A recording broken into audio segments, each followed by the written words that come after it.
Voici Fanny, notre exploratrice spatio-temporelle.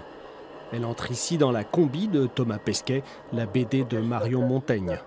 L'univers potage de la station internationale, imaginé par des ingénieurs de Poitiers. On va Thomas Pesquet dans la station spatiale pour 6 mois.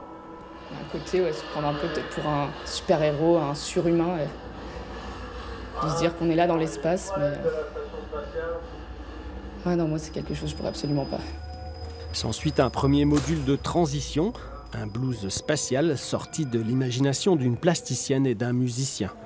Le premier élément ici, c'est l'eau, une immersion aquatique stressante dans le scaphandre d'un astronaute.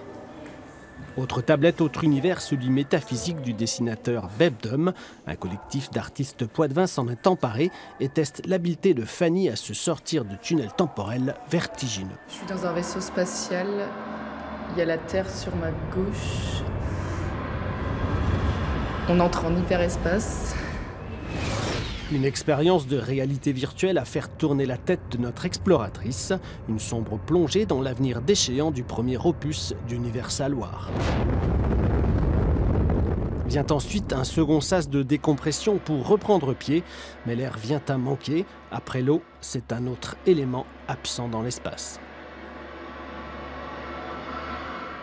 Pas plus d'espace pour l'individu dans l'univers de Mondial, une BD ultra-futuriste qui traduit le malaise des sociétés industrialisées. Ici, l'artiste donne forme au futur kafkaïen de l'auteur, où règnent les sourires clonés et l'eugénisme. Le clone, c'est un peu ce à quoi on pense, évidemment, quand on pense au futur. Je pense qu'on espère tous là-dedans, mais qu'on n'y arrivera pas forcément. Ou ça posera, je pense, beaucoup de problèmes d'éthique aussi. L'univers de la bande dessinée de science-fiction à portée d'humain, où tous les futurs semblent réalisables, ou presque.